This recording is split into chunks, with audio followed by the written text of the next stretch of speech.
Good morning. Welcome. This is very personal, but I thought I'd come and share with you guys something that I've found important to share. I am 50 years old. For those of you that do not know, this is my normal monthly routine.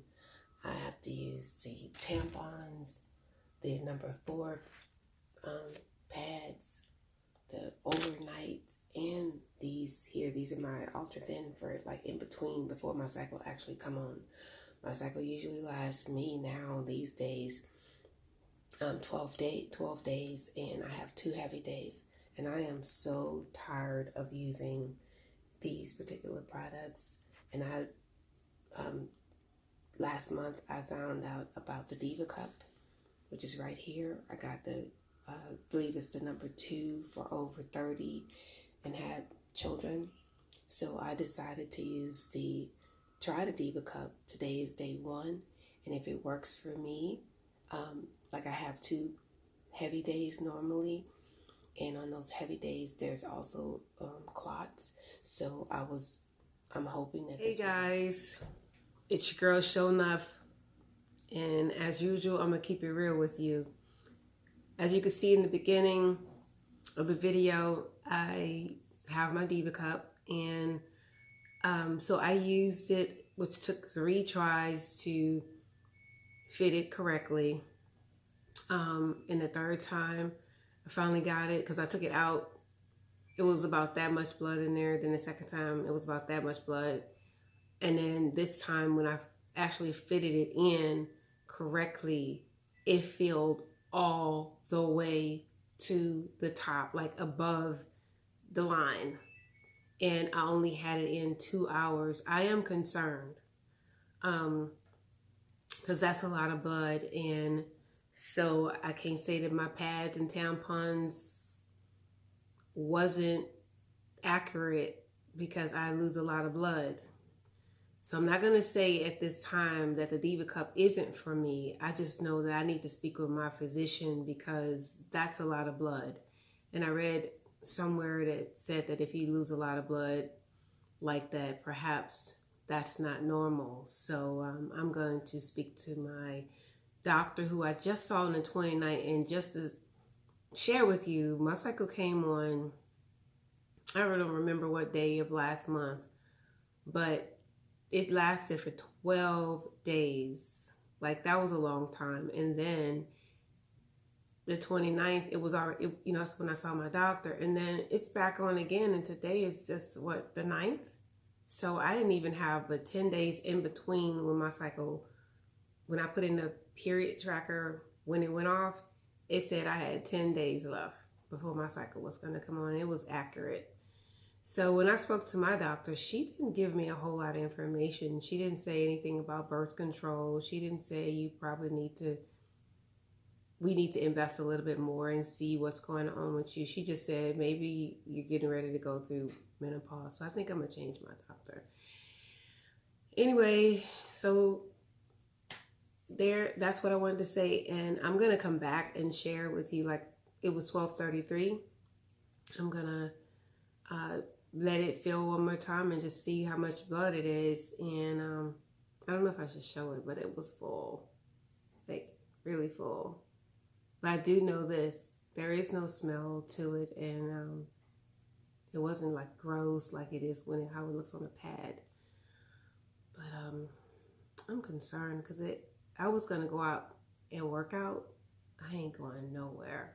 I'm staying right here, because if it filled up that fast like pads do, I usually wear a pad and a tampon, that size number 4 and a tampon, and then I have to change in 2 hours on the first 2 heavy days. So I'm sad about that. I'm sad that the Diva cup probably isn't enough. So just want to share that. Hey guys, how are you? I'm gonna try to keep this smile, though I'm not happy about my results. We're talking about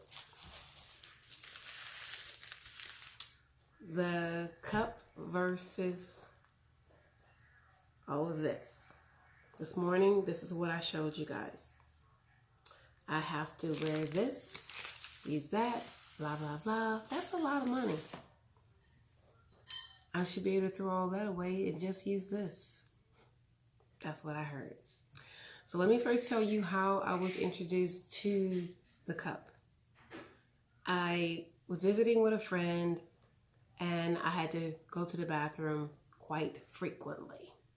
And she asked me, why are you going to the bathroom so much? And I told her because Flo was visiting. And she likes to stay and annoy me, if you know what I mean. So while we were having that conversation, another friend said, well, I use the Diva cup. And I said, what's the Diva cup?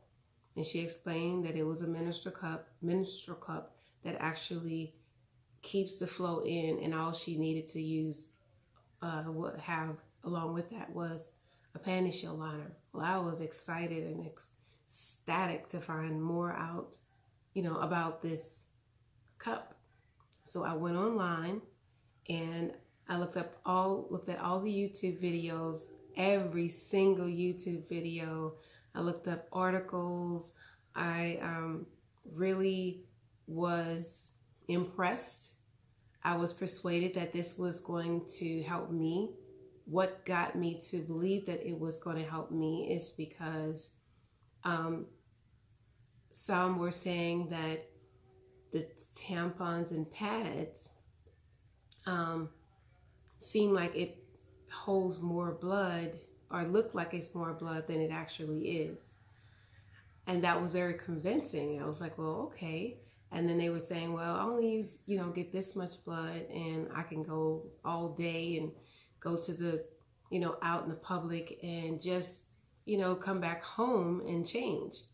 Well, today was my first flow day and I was excited when I found this Diva cup at the store. I did a little happy dance and everything. Came home and, prepared to wait for this day. Well, this day came and it was a regular flow. And like I said earlier, it took me 3 tries before I actually was able to fit it properly. And I kept changing in the shower just for safety. I wasn't acclimated to using the bathroom yet because I didn't want to, make a mess. Long story short, I ended up that 4th time trying it at the, the king, whatever you call it, the throne. So I used the throne and I didn't make too much of a mess. Well, I didn't make a mess at all. It came right out and I was able to pour it out and rinse it out and replace it. But then that 5th time, it was on and popping. It filled all the way up to the top. Okay? And I was like, wait a minute, it's only been an hour. And so every hour after that, it did the same thing. It filled up. So I did not feel safe enough or secure enough to go out for an hour or 2 hours, to walk, to exercise. I wanted to go exercise, but I couldn't do that. I was still hindered from that. So that didn't change from having these. There was no difference. The pro is it is much cleaner, fresher looking. It's so pretty. I know it's blood, but it's very pretty and pure. And there is no smell whatsoever. Okay? Even if you smell something, it's sweet, but I didn't smell anything. So I was impressed by that. And I know that means that whatever is in these things causes the smell. It's not that you stink. It's your body blood mixed with the toxins perhaps in these. I think that's a true statement.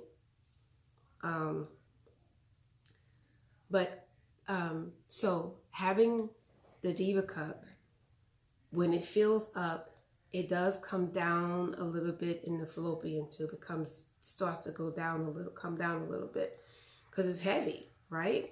And so it didn't gush like you do when you have your pads on, but it was still flowing. And so I went to change it, and it was just a lot. It takes you a little longer to get used to, like it's not snap, crackle, and pop, take out, rinse, put back in. You gotta work that thing. You gotta fold it right. You gotta push it straight in, not up. You gotta do that kind of thing. And you gotta find which way works best for you, because there's several ways you can fold it. And it can pop open. Now, one thing I know, that it can start to open while it goes in, and that's okay, because it'll still go in and it's open. You don't have to twist it the whole, you'll know that it's up in there. What else? Every hour, okay, guys? So if you have a heavy flow, you could give it a try. I don't know what some other people call heavy flow, but I'm gonna insert a picture of my flow and like how it filled it up. It's not disgusting, but I just want to keep it real with you guys. It filled it up. The picture that I got captured, it had filled up to just about right here. And that's the better one for me to catch, because when it filled all the way up there, it would have been too much for me to try to hold the camera and show you guys and without spilling it, because it's liquid and I only have two hands. It was just me. So I think that's all I have to say. I'm gonna have to stick with this for a while. I'm going to see my doctor in the morning, my gynecologist in the morning, to see if there's some other options for me if I'm bleeding too much, because I'm overflowing this. Hey guys, thank you for sticking with me throughout this video. This was a very extensive. This is a very extensive video explaining what's going on with me. So I went to my doctor the following day, and that was during my cycle, and she did say that I was bleeding a lot. She ran some tests. Those came back negative. She ordered me to get a ultrasound and pelvic exam.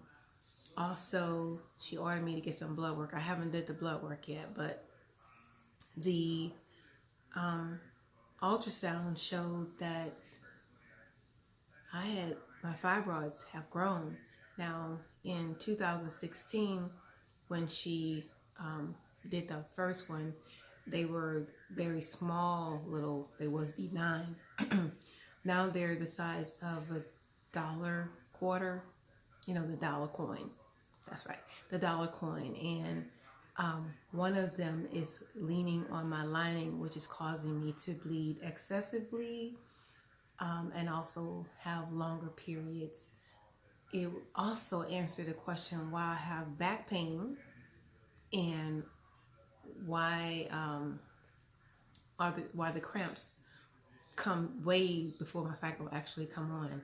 So I was glad to have answers to that.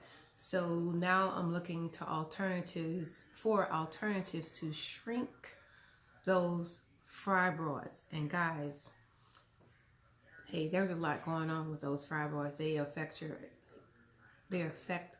the hormones, and just cause your body to be off balance. And it really scared me, because fibroids are cysts and they affect you mentally and physically. So, and I exercise regularly, but in the last week or two, I did not work out.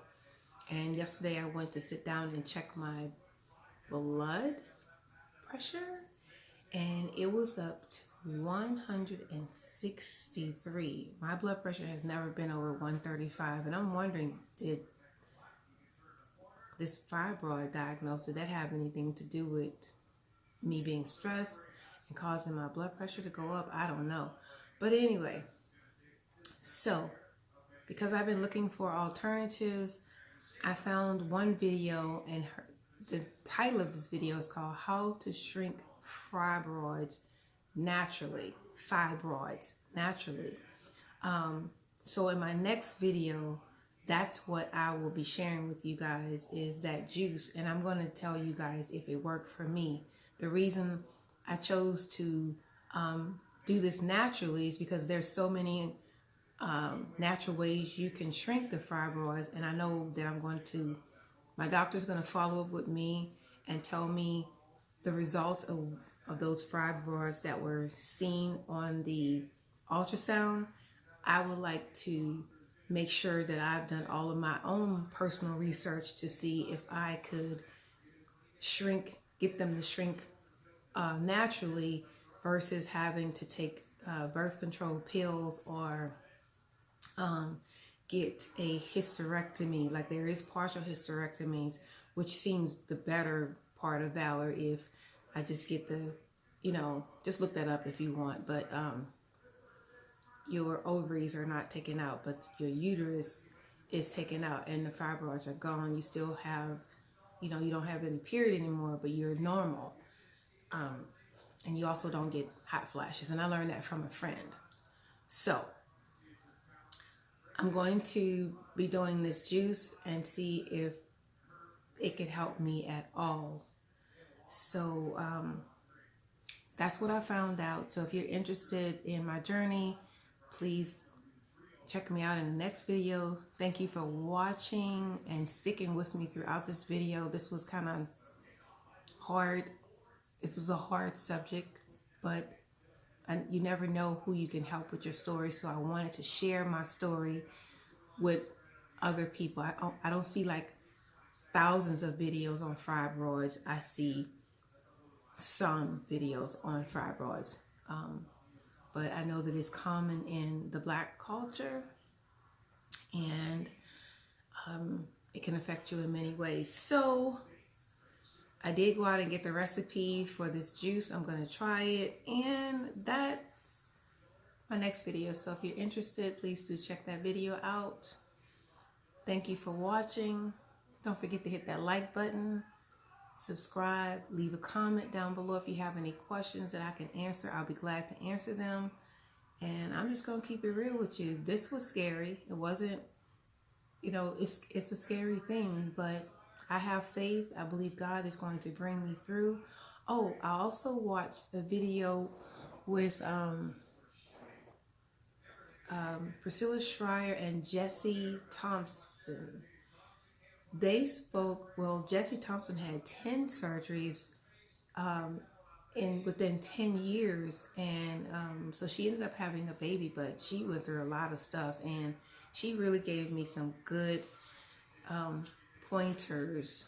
And that video is called Hope Beyond Fibroids, the chat with Priscilla Schreier. So I just wanted to share just one thing with you guys, if you don't mind. I hope you're still watching and haven't changed, turned off the video. So I just took some notes from that video, and that is to eat food for healing, less genetically modified foods. Narrow is the path to good, healthy eating. Is less popular and expensive, but the unhealthy eating is the broad road, which leads to disease. It's easy, it's cheap, it's popular. And I had to ask myself a question: am I worth eating right? And the answer is yes. I'm getting educated on what good foods are, and the ones that are less inflammatory. And me baking a lot of cakes and eating cakes and snacking throughout the day probably caused this growth. I should be a hero in the story of my health rather than an accomplice in the story of my disease if I was to get one. So I just want to thank God for his glory, and I pray that this all works out. I hope this video was helpful to you in some way. And don't forget to give it a like and thumbs up. Appreciate you guys.